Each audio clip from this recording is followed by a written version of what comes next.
Saya bilang tadi, Semar adalah narasi, adalah deskripsi orang Jawa tentang seperti apa sih ketuhanan dan kebertuhanan itu.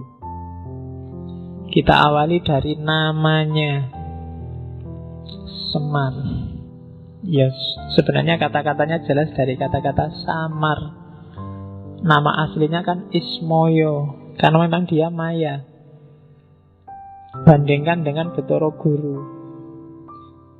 Betara Guru itu jadi kebalikannya Semar. Kalau Semar dia tidak jelas, tapi orang yang masuk ke situ dia akan dapat banyak mutiara terpendam yang luar biasa.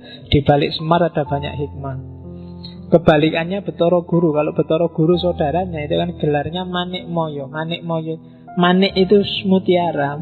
Cuma dia manik yang moyo. Dari luar kelihatan mutiara, tapi kalau diselami sebenarnya nggak ada apa-apanya. Dia hanya formalitas. Maka kalau sedang gegeran, Betara Guru akan kalah kalau Semar sudah marah. Jadi karena memang levelnya beda. Semar ini misterius. Kalau Betara Guru itu jelas, tegas. ABC-nya kelihatan, mana halal, mana haram jelas. Tapi kalau Semar ini misterius. Misterius itu kan lebih menarik daripada yang jelas dan tegas. Oke, kamu juga gitu. Jangan jadi orang yang gampang ditebak. Rodok misterius sidik gitu. Kalau orang gampang ditebak itu cepat selesai. Pacarmu juga cepat bosen. Jangan mau gampang ditebak. Kalau hati-hati loh, pacarmu selingkuh. Alah, tenang aja, nggak mungkin selingkuh. Aku sudah ngerti. A sampai Z dia itu tidak enak. Orang dikejar-kejar itu karena misterius. Begitu kamu selesai dan nggak misterius, nggak ada orang ngejar-ngejar kamu. Sudah jelas. Oke, Semar, Maya, jadi Ismoyo. Orang selalu nebaknya salah kalau berhadapan dengan Semar. Dianggap A ternyata B, dianggap ketawa ternyata nangis, dianggap berdiri ternyata duduk, dianggap seneng ternyata susah, dianggap jadi Maya. Oke, itu dari sisi sosok dia. Tapi dari sisi fungsinya dia sering disebut Bodronoyo. Bodronoyo, Ki Lurah Bodronoyo. Saya lupa, di Facebook kelihatannya banyak yang pakai nama Bodronoyo. Meskipun ngerti karepe apa ndak aku ya ora paham. Jadi Bodronoyo itu dari kata-kata bodro, bebodro. Bebodro itu membangun dari bawah, dari pondasi. Kalau noyo kebalikannya, utusan dari atas. Jadi Semar adalah sosok yang dari atas ke bawah sekaligus dari bawah ke atas. Dia membangun dunia, tapi hakikatnya dia bukan orang bawah, tapi orang atas. Jadi dia ini utusan sekaligus orang biasa. Dia ini berusaha sendiri sekaligus dibantu dari atas. Makanya Semar Bodronoyo. Dan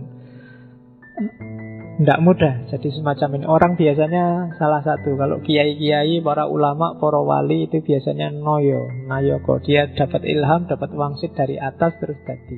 Atau kayak kita yang awam itu biasanya bodro. Kita dari bawah, belajar sendiri, nyari hikmah sendiri, sinau sendiri. Tapi kalau Semar dua-duanya.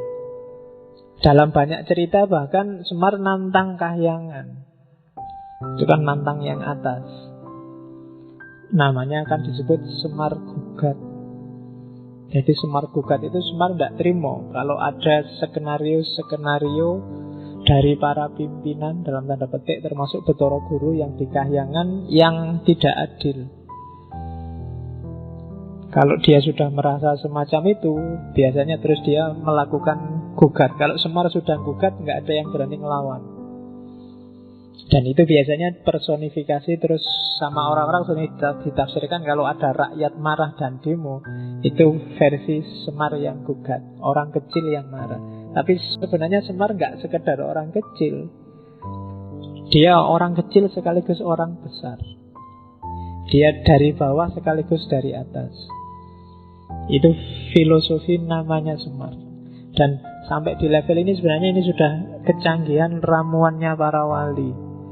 untuk menyatukan di satu sosok sekaligus seorang filosof sekaligus seorang wali.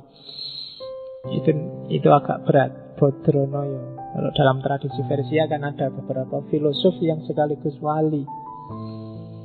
Filosof ketika berhadapan dengan manusia, di hadapan Allah dia seorang wali. Ya mungkin kenal model-model Ibnu Arabi, Jalaluddin Rumi dan kawan-kawan. Itu bisa digelari Bodronoyo. Dari bawah ke atas sekaligus dari atas ke bawah.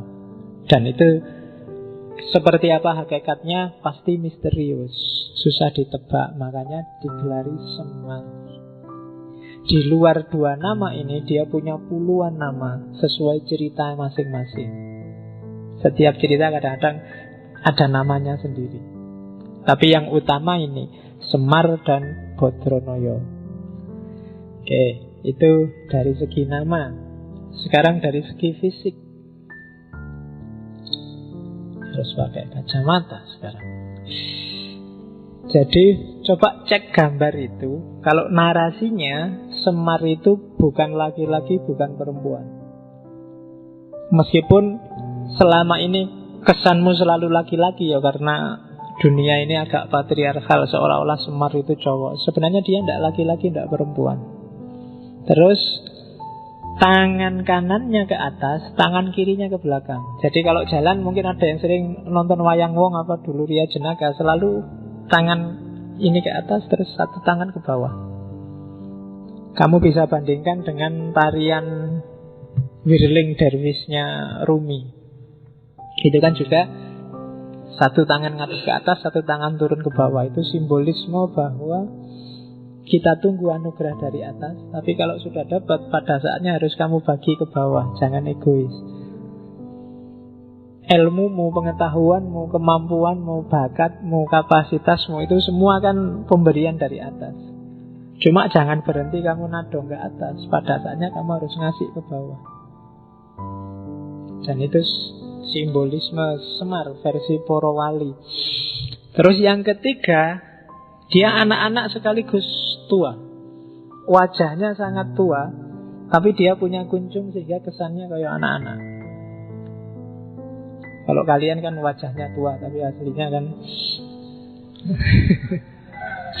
iya. Nah kalau Semar itu anak-anak sekaligus orang tua. Jadi manusia yang utuh, insan kamil itu ya harus lengkap. Dia punya sisi anak-anak yang jernih, tapi juga punya sisi orang tua yang matang. Anak-anak itu kan jernih, pikirannya belum ada apa-apanya, belum terkontaminasi macam-macam. Sementara orang tua itu menang di matang. Jadi wajahnya sangat tua tapi punya kunjung, berarti dia matang sekaligus jernih. Dan itu berat. Tapi gambarnya ya jadinya lucu kayak gitu. Orang tua tapi punya kunjung. Oke. Terus biasanya Semar ini kalau di wayang, apalagi di wayang orang, gambarannya dia matanya rembes. Apa ya rembes itu? Bahasa Indonesianya apa matanya rembes itu? Jadi berkaca-kaca ya, berbesmili itu kan. Ini kalau rembes itu terus-terusan. Jadi berkaca-kaca terus. Apa ya? Bahasa Indonesia nggak lengkap ya. Matanya ya rembes. Orang Jawa yang ngerti. Jadi selalu berair. Jadi terus berair itu. Ya. Cuma mulutnya selalu ketawa. Jadi matanya rembes, selalu berair, tapi selalu senyum, selalu ketawa. Itu gabungan antara keprihatinan dan antara duka dan suka. Itu hidup. Jadi analoginya para wali untuk menggambar manusia yang utuh itu ya bisa senang, bisa sedih. Terus ya dalam dialog dia sering ketawa karena lucu. Cuma di akhir ketawa nadanya mesti nangis. Itu Semar. Jadi paradok. Terus yang terakhir Dia ini sebenarnya berdiri sama duduk tidak jelas. Disebut duduk iya, disebut berdiri juga ya. Itu berdiri apa duduk ya tidak jelas. Jadi kalau di Purwocarito tadi, kenapa kok bawahnya besar sekali? Di seratnya Ronggowarsito ada cerita bahwa 3 saudara ini, Togog, Betara Guru sama Semar, satu ketika rebutan siapa yang berhak ganti Sang Hyang Tunggal. Akhirnya lomba siapa yang paling cepat makan gunung. Jadi lomba mangan gunung. Yang pertama nyoba makan itu Togog. Togog itu nekat gunung diambil ditelan. Cuma karena nggak muat terus bibirnya robek panjang itu. Makanya bibirnya terus robek. Semar yang ngerti, itu nggak bisa, kalau ditelan berarti bibirnya robek. Akhirnya yang enak dimakan dikit-dikit aja, yang penting habis. Dimakan dikit-dikit, cuma resikonya terus perutnya jadi besar luar biasa. Sebelum Betara Guru ikut perlombaan, ketahuan sama bapaknya, terus dimarahi dan diusirlah ke bumi. Itu versi Islam Jawa tentang Semar. Cuma ini sebenarnya ingin menggambarkan dia ini antara berdiri dan duduk itu tidak jelas. Makanya namanya Semar. Dia samar, dia maya. Setiap bagian dari dirinya itu sebenarnya simbol-simbol luar biasa. Dia punya banyak makna. Itu simbolisme fisiknya.